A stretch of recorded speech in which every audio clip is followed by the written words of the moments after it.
11월 4일 화요일입니다. 고린도전서 6장 세상 법정에서 다툼이라는 주제로 말씀을 나누겠습니다.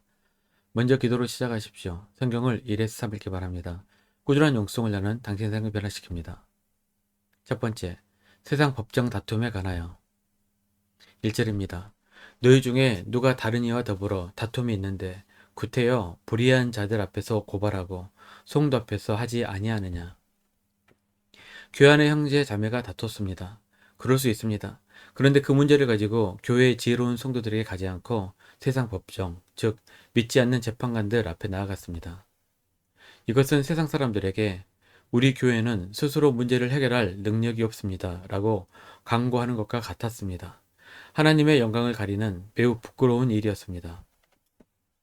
형제가 형제를 고발했습니다. 그것도 믿지 않는 사람들 앞에서 말입니다. 이것은 교회가 세상의 빛과 소금이 되기는커녕 세상의 조롱거리가 되는 순간입니다.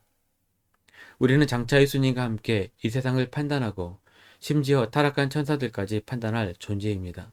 우리는 그만큼 존귀하고 영광스러운 신분, 즉 성도입니다. 그런데 바울이 말합니다.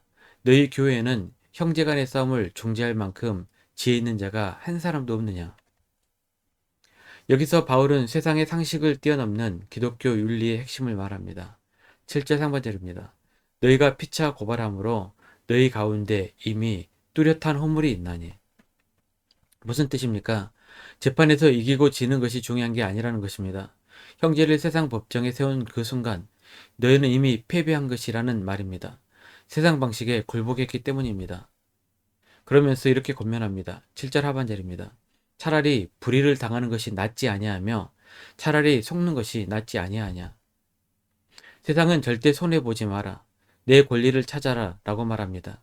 하지만 주님은 오른편 뺨을 맞거든 왼편도 돌려대라. 겉옷을 달라 하면 속옷까지 주라고 하셨습니다. 왜입니까? 우리의 자존심이나 돈 몇 푼보다 형제를 사랑하고 교회의 거룩함을 지키는 것이 훨씬 더 중요하기 때문입니다.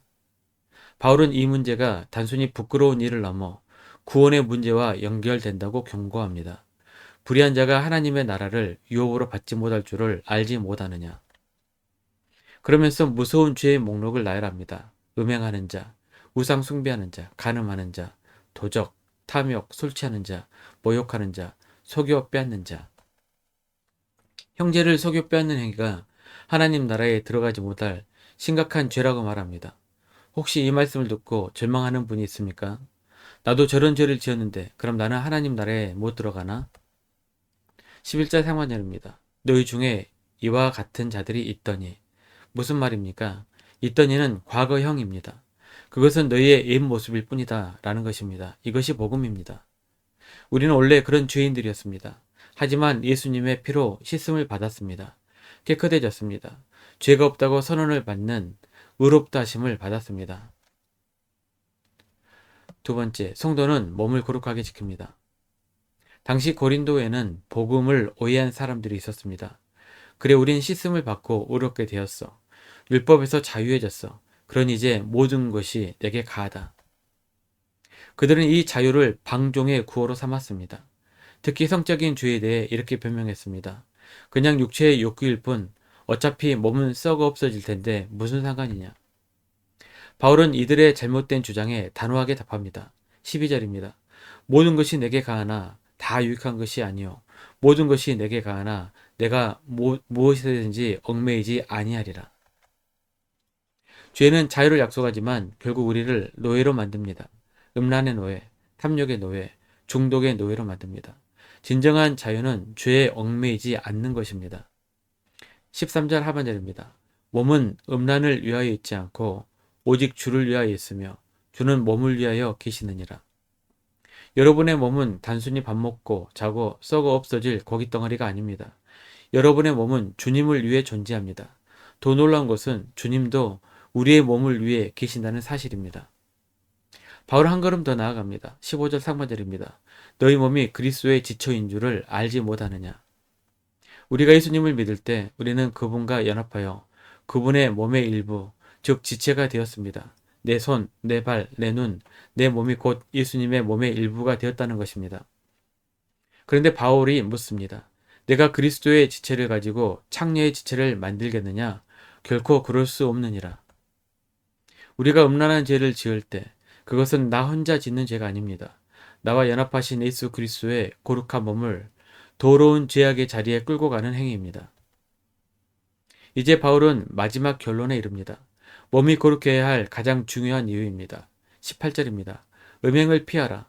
사람이 범하는 죄마다 몸 밖에 있거니와 음행하는 자는 자기 몸에 죄를 범하느니라.